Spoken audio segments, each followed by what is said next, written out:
Bonjour à tous, bienvenue dans ma cuisine, j'espère que vous êtes en forme ce matin, je suis ravie de vous retrouver.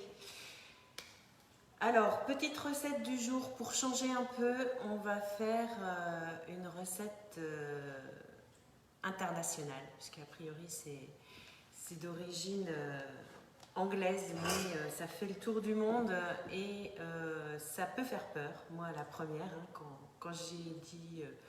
on m'a proposé un gâteau aux carottes. J'ai dit non, mais un gâteau aux carottes quand même.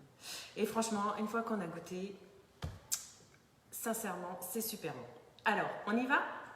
On est prêt? Je vais vous récapituler les ingrédients. Alors, c'est une recette à moi, entre guillemets. Je me suis inspirée de plusieurs recettes et du club et du site Il était une fois la pâtisserie, que j'aime beaucoup et qui fait des super desserts, qui propose des super desserts, et également d'une connaissance anglaise qui m'avait donné sa recette. Donc voilà, j'ai fait un petit mix de tout ça, sachant que le carrot cake peut se faire dans n'importe quel moule, c'est l'avantage, donc soit en gros moule familial, soit en petit muffin. Voilà, comme vous avez envie, donc ça c'est génial parce qu'en fonction des moules que vous avez déjà, vous pouvez adapter. Faudra juste adapter le temps de cuisson. Coucou Manon, coucou à tous ceux qui arrivent. Et voilà. Et après, en finition, donc une fois que le gâteau sera cuit et complètement refroidi, on aura la possibilité, alors de le laisser comme ça, mais c'est pas vraiment l'idée de départ. Sinon, on peut faire juste un petit glaçage avec du sucre glace et du jus d'orange. Donc ça, je vous expliquerai tout après la recette. Ou sinon, de faire un mélange à la crème. Donc mélange de crème battue en chantilly avec du sucre glace et du mascarpone. Que l'on peut, alors on a encore deux possibilités. Soit coucou à tous ceux qui arrivent. Faites-moi des coucous quand vous êtes là, comme ça je sais qui est là. Donc on a la possibilité juste de faire un topping, c'est-à-dire de faire à la poche à douille, c'est plus joli, un dessin comme sur les cupcakes dessus. Coucou Rachel. Et sinon on a aussi la possibilité, de le couper en deux, de mettre une couche de crème entre les deux parties de biscuit, et en plus de faire le topping. Donc ça, après, c'est comme vous voulez, comme vous avez envie. Moi aujourd'hui, je vais juste vous proposer la recette du carrot cake, et pendant qu'il sera en cuisson, je vous montrerai la préparation du topping de base avec la crème. Mais après, vous aurez toutes les infos pour adapter comme vous voulez. Alors, on a besoin de préchauffer le four à 180 degrés. Il y a du monde dans le four. En fait, j'ai fait torréfier mes noix de pécan au four. J'ai un petit peu changé dans la recette, on nous proposait aux noix, et moi j'avais des noix de pécan, donc je vais les utiliser. Donc le four à 180 degrés, en préchauffage. On a besoin de 60, je reprends mes notes parce que comme j'ai tout modifié hier, 60 g de beurre pommade. Alors beurre pommade, ça veut dire qu'il est à température ambiante pour bien pouvoir le travailler facilement. Vous pouvez le faire fondre, mais ce n'est pas l'idée. L'idée, c'est vraiment qu'il soit très mou. 65 g de vergeoise brune. Alors, vergeoise brune, c'est un type de sucre non raffiné. Moi, j'en avais plus. Je croyais qu'il m'en restait, j'en avais plus. Donc, je mets du sucre roux. Voilà. Donc, on l'a. Un demi-sachet de levure. Je le mets dans ma farine. 100 g de farine. 2 œufs. 45 g de noix ou de noix de pécan, du coup, donc ils sont là, je vais les hacher. 10 g de gingembre. Alors pour ceux qui ne sont pas fans de gingembre, vous n'êtes pas obligés, mais c'est vrai que ça rajoute un petit goût sympa. 45 g de poudre d'amande et un zeste d'orange. Et forcément, les carottes râpées. Donc j'ai râpé mes carottes à l'avance avec ma mandoline et je les ai mises sous vide avec mon reste de carottes pour qu'elles se conservent bien. Donc, on va prendre le cul de poule avec son support et on va battre le beurre avec le sucre et les épices. Oui, j'ai oublié de citer les épices. De toute façon, je vous remettrai toutes les infos et la recette après. Donc, je vais assouplir mon beurre qui est déjà très souple. Voilà, et je rajoute mon sucre. Alors, l'avantage, ce que je vous conseille, c'est comme moi, pour gagner du temps, de tout peser à l'avance. Comme ça, tout est prêt, tous vos ingrédients sont sur la table, sur le plan de travail, et il n'y a plus qu'à tout mettre ensemble. Voilà, donc je vais assouplir ça. Donc je rajoute des 4 épices et de la cannelle. On a une demi-cuillère à café de chaque. Bonjour Adeline, coucou à toutes celles qui sont là ce matin. Alors j'ai un petit peu décalé mes lives parce que j'ai un week-end familial, donc je vais en profiter un peu pour une fois. Et du coup, je vous ai donné rendez-vous ce matin pour le carrot cake et je vous partagerai sûrement une autre recette dans le week-end. Donc ça c'était la cannelle, ça c'est les 4 épices. Voilà. Donc je mélange tout ça. Vous voyez quand le beurre est pommade, c'est vraiment très très facile à travailler. À la spatule. Alors j'ai prévu la cuillère magique, mais je vais attendre que le mélange soit un peu moins épais. Si jamais ça ne va pas avec la spatule, mais ça a l'air d'aller. Bonjour Élise, bonjour à tous ceux qui se connectent. Donc on fait un carrot cake, version Carol's Touch. Donc après, je vais rajouter les zestes d'orange. Alors pour cela, j'utilise mon super zesteur. Pour celles et ceux qui ne le connaissent pas encore, on a un zesteur 4 en 1. Donc vous voyez des petites protections partout pour ne pas se blesser. On a le zesteur standard avec la petite râpe. On a le zesteur qui va faire des petits filaments comme ceci, ou des grands filaments si on reste longtemps. Voilà. Là, ça peut servir pour la déco, ou si vous n'aimez pas trop les morceaux, je vous conseille plutôt ce côté-là. 4 en 1, je réfléchis. Et là, on a de quoi, pour éplucher une orange, c'est plus facile, ou un avocat, faire une marque dans la peau pour pouvoir éplucher plus facilement. Et on a le petit bout qui est là, qui se passe justement sous la peau. Alors moi je ne vais pas le faire parce que j'ai besoin de ma peau pour mes zestes, pareil, pour éplucher plus facilement. Donc je vais râper un petit peu de zeste. C'est pareil, hein, si vous n'êtes pas fan, vous n'êtes pas obligé, mais c'est vrai que l'orange et la carotte se marient très très bien. Donc je vous conseille de faire dans ce sens-là plutôt que comme ça. Comme ça, vous voyez à quel niveau vous en êtes de la peau, puisqu'il faut éviter de râper le zeste. Le zeste, que ce soit sur le citron, les oranges ou les autres agrumes, c'est la peau blanche. Et la peau blanche est très amère, donc il faut éviter de la râper et de la rajouter dans vos préparations. Alors la quantité n'est pas marquée, c'est vous qui voyez. Moi j'ai des toutes petites oranges de mon magasin bio, mais si vous avez une plus grosse, vous n'êtes pas obligé de tout mettre. Après, c'est comme je vous dis, en fonction des goûts. Hop, je récupère tout et je mets de côté. Je me ferai un petit jus d'orange après. Alors, ça c'est fait. Le gingembre râpé, le sel et l'œuf. Alors le sel, je l'ai mis dans ma farine, donc ça va aller. Enfin les œufs, pardon, pas l'œuf. Et le gingembre râpé. Alors petite astuce pour toutes celles et ceux qui ont BeSave ou celles qui projettent de l'avoir. Moi, je ne sais pas si vous avez vu mon dernier live avec la tartiflette où j'ai râpé les oignons, j'ai pleuré comme une madeleine, donc j'ai horreur de ça, j'ai horreur de pleurer, d'éplucher les oignons et de pleurer. Donc quand je le fais, j'en fais beaucoup, je les coupe d'avance et je les garde sous vide, comme ça je suis tranquille. Au moins la prochaine fois, je n'aurai pas à pleurer avec mes oignons.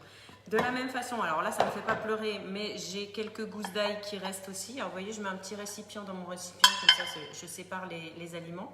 Et j'ai aussi mon gingembre, alors j'ai un gros morceau qui reste des fêtes, vous voyez, il est là depuis le 30 décembre, je crois, 31 décembre. Et des petits bouts que j'ai épluchés pour être prête pour ce matin, que je vais râper aussi, plus ou moins finement comme vous aimez. Et pareil, donc dans la recette, on dit 10 grammes, mais si vous n'êtes pas fan de gingembre, vous pouvez en mettre un petit peu moins, ou pas du tout, si vous préférez. Voilà. Donc ça, c'est la râpe double lame. Pour faire des préparations plus ou moins fines. Voilà, moi je ne vais pas en mettre trop. Et je vais récupérer le reste sans mettre partout, si possible, directement dans ma préparation. Hop, je ramasse mes bêtises. Donc je mélange tout ça et je vais ajouter les œufs. Donc c'est là qu'on va pouvoir travailler la préparation à la cuillère magique, ça sera plus facile. Les œufs. Entiers. Voilà. Alors comme je vous disais, j'ai mélangé plusieurs recettes et j'ai divisé certaines proportions. Normalement, il aurait fallu un œuf et demi. Mais c'est pas pratique. Enfin, on peut le faire, mais après, il reste un demi-œuf à utiliser si on n'en a pas forcément besoin. Donc là, j'ai décidé de mettre 2 œufs. Ça sera un petit peu plus gourmand, plus nouveau. Je prends mon fouet. Parce qu'avec les carottes, la cuillère magique, ça risque d'être compliqué d'avoir des petits filaments de carottes qui se mettent partout. Donc je mélange tout ça, tout simplement, jusqu'à avoir un mélange à peu près homogène. C'est vrai qu'avec le beurre, c'est pas forcément super homogène au départ. Et je vais rajouter la farine mélangée à la levure chimique, qui est là.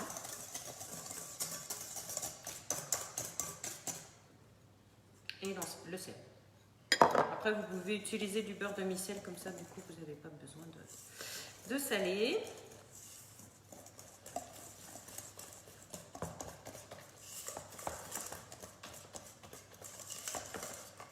Donc, tout de suite, ça fait une préparation plus épaisse. Ça sent très bon. La poudre d'amande, donc 45 g de poudre d'amande. Et je vais hacher mes noix au tornado. Donc je vous ai dit, moi c'est des noix de pécan, mais vous pouvez mettre des noix standard en fonction de ce que vous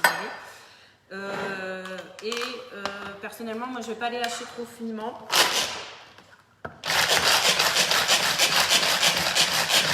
Pour trouver des petits morceaux de croquant dans mon gâteau. Voilà, c'est pas mal. Avec le soleil, je suis pas sûre que ça va bien. Hop, je rajoute ça. Je suis plus dans l'écran. Je reviens. Hop. Je vais rajouter ça, il y en a un petit peu partout. Donc c'est un gâteau très épicé. C'est pas un pain d'épices, mais ça a plein de bons épices, plein de goût. De bon goût. Et avec le topping à la crème, je vais y arriver. C'est vraiment top. C'est le cas de le dire. En fait, j'aurais dû nettoyer mon fouet avant de mettre les éléments secs parce que ça reste bien accroché. Voilà. Hop. Donc, il reste, si vous avez suivi, à rajouter les carottes. On va vérifier qu'on n'a rien oublié.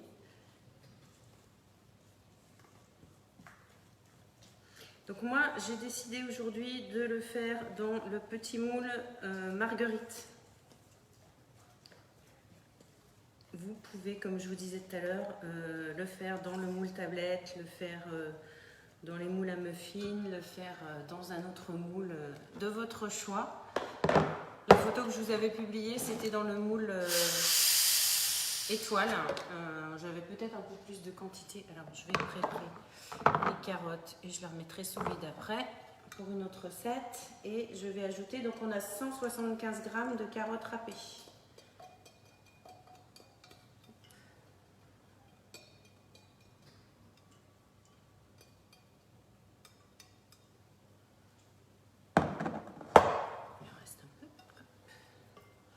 Et je mélange bien le tout.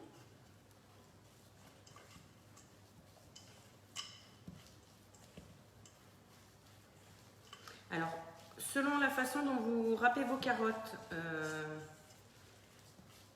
je vous conseille de les râper finement. Si vous les hachez au robot cooking ou autre, Faites-les vraiment un concassé très très fin. Si vous râpez avec la mandoline, utilisez la première hauteur des lames et les doubles lames pour la julienne, pour vraiment avoir des carottes très très fines, sinon ça sera moins bien pour la cuisson et pour le résultat. Vous pouvez les faire au tornado aussi, mais celles qui n'ont pas de robot ou de hachoir de râpe. Mais pareil, très finement. Alors je vais débarrasser un petit peu tout ça. Comme dirait Mercotte, débarrassez votre plan de travail. Hop.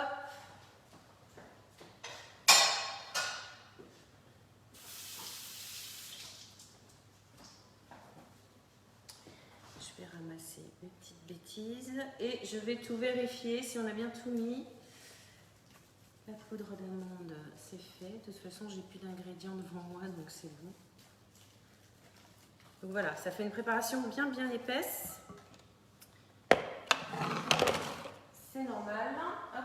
Donc moi j'ai choisi, je vous disais, le moule marguerite. Pourquoi? Parce que les beaux jours arrivent, parce que le printemps arrive. Et on a le nouveau catalogue qui arrive avec des belles choses pour le printemps, des belles thématiques d'atelier, des belles recettes pour partager ensemble des bons moments. Hop. Oui, j'avais prévu mon moule muffin en me disant si j'ai trop de pâtes, je transférerai aussi dans des petits moules, mais je pense que là, ça va être très bien.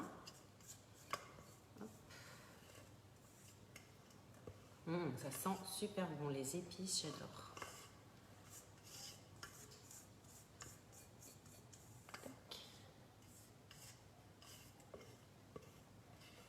Donc pour celles et ceux qui ne l'ont pas encore vu, je vous ai partagé dans une publication précédente sur ma page le lien du nouveau catalogue, donc qui commence normalement au 1er février, donc très très bientôt. Mais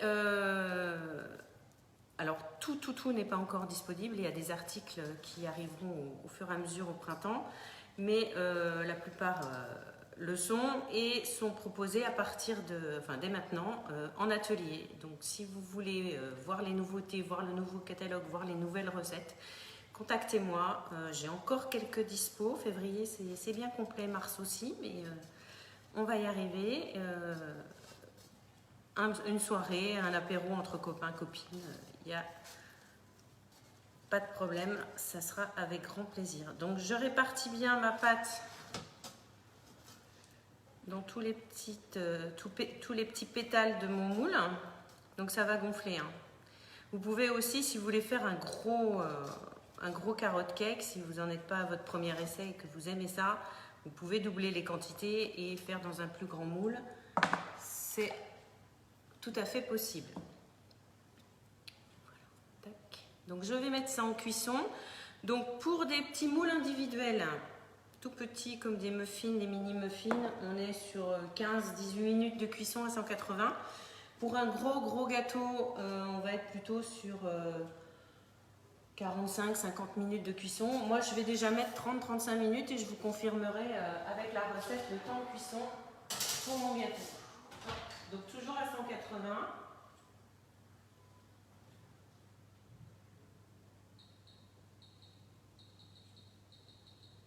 J'ai dit 30. Je mets 35 et je rajouterai si jamais il y a besoin. Il n'est pas très gros donc ça devrait aller. Alors ça c'est pour le gâteau. Donc ce que je vous conseille c'est une fois cuit, dans les moules Flexipans, vous attendez quelques minutes et vous le démoulez. Et vous le laissez complètement refroidir puisqu'on va faire une préparation à base de crème et si vous la mettez sur le moule, le gâteau chaud, ça ne va pas marcher.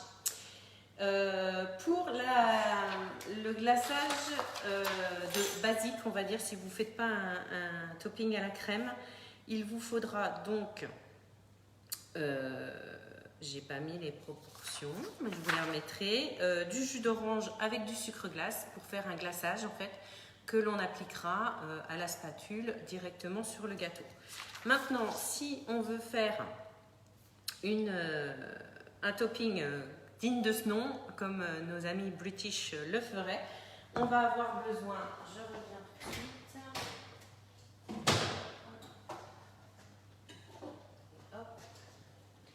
Donc j'ai mis au frais, c'est comme une chantilly, hein, donc il faut bien mettre sa crème au frais, son bol de robot au frais et le fouet aussi. Et donc là j'ai 150 g de crème liquide, entière surtout, au moins 30 ou 35% si vous trouvez, et 25 g de sucre glace que je vais fouetter ensemble. Je reviens tout de suite.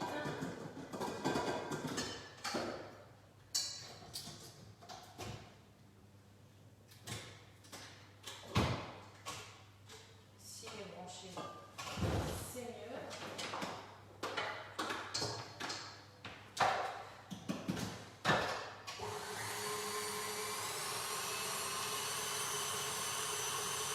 Donc pourquoi on met sa crème au frais, pourquoi on met son bol de robot et son fouet au frais? Pour garantir un meilleur résultat de sa crème fouettée, de sa chantilly. Comme je vous disais, je vous conseille d'utiliser de la crème liquide entière à 30% de matière grasse minimum, voire 35% si vous trouvez. Alors maintenant, suivant les magasins, on en trouve un peu plus facilement. Sinon, vous avez chez Super U, c'est pas de pub, hein. Chez Super U, ils vendent de la crème pâtissière à 35% au rayon UHT, au rayon lait, etc. En briques d'1 litre. Donc, si vous ne savez pas comment l'utiliser, moi j'ai des idées de recettes. Et avec Bissey, vous pouvez la conserver plus longtemps une fois ouverte. Et chez Grand Frais aussi, au rayon frais vers les œufs, etc. et tout ça, ils vendent aussi des briques de crème pâtissière à 35%. Donc ça vous garantit vraiment une crème fouettée, une chantilly bien réussie. Et donc dans ma préparation aujourd'hui, j'ai aussi 75 g de mascarpone. Non, je dis n'importe quoi, c'est pas du mascarpone. J'avais écrit mascarpone, mais c'est pas ça. C'est du Philadelphia, mais ça doit marcher aussi avec du mascarpone. J'avais du Philadelphia dans mon frigo, sachant que c'est quand même traditionnellement qu'on utilise le cream cheese ou Philadelphia dans les recettes comme celle-ci. Je vais vérifier ma crème.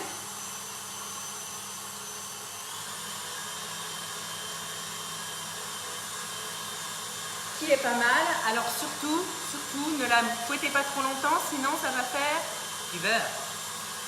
Donc moi je vais arrêter. Voilà, elle est nickel. Elle est nickel, nickel. Je vous la montre. Hop. Ouais, avec le soleil, je vais me mettre là. Voilà. Elle est bien ferme et je vais rajouter délicatement mon Philadelphia, pardon, je vais y arriver, pour avoir un mélange bien homogène. Toujours au fouet ou à la cuillère magique. Et je vais récupérer le reste au fond de mon queue de poule.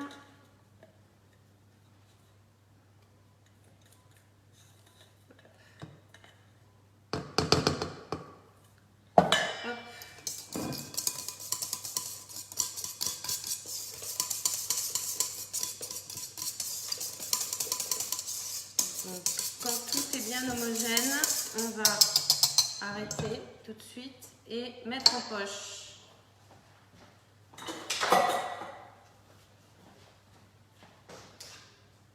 Hop.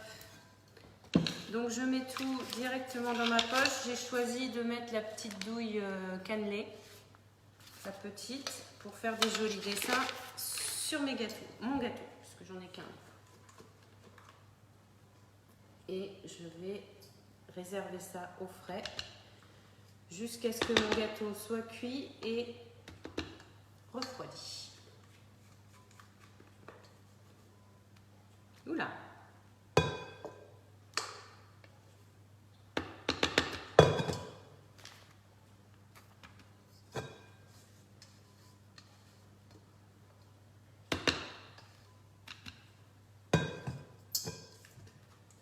Et voilà. S'il en reste, c'est pas grave, j'ai d'autres idées. On peut faire des petites verrines, des banoffis, on reste dans le thème En restant à l'étranger, on peut faire des banoffee. J'avais l'intention de tester une recette de banoffee pie. Alors, c'est le banoffee, si vous ne connaissez pas, normalement, c'est présenté en petites verrines. Je vais juste repousser ça un petit peu. En petites verrines avec des biscuits écrasés, traditionnellement des spéculoos ou des digestifs, ou des petits biscuits bretons, ça marche aussi. Ou autres, hein, des petits sablés, des rondelles de banane au fond et un toffee ou un caramel au beurre salé si vous êtes plutôt English type ou breton ou selon vos goûts. Donc je mets ça au frais.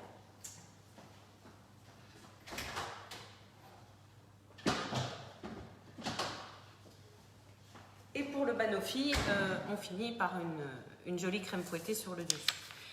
Donc je vous disais, je vais tester une recette en forme de tarte plutôt qu'en forme de verrine, parce que moi j'aime bien revisiter les choses. Donc je vous tiendrai informé, vous verrez sûrement ça passer très bientôt sur mon mur. Qu'est-ce que j'ai oublié de vous dire? Pour la recette, je vous mets toutes les infos après. Pour le nouveau catalogue ou l'ancien, puisque je vous rappelle que jusqu'au 31 janvier, vous avez la possibilité de commander les articles qui vont sortir du catalogue, donc en fonction des disponibilités bien sûr, puisqu'il y en a déjà certains qui sont épuisés. Je vais enlever mes carottes du soleil parce qu'elles vont avoir trop chaud. Je vais les remettre sous vide juste après. Hop. Et ça aussi. Vous avez la possibilité dès maintenant, en me contactant ou en faisant un atelier, de commander les nouveautés du nouveau catalogue qui démarre au 1er février, en avant-première. Voilà.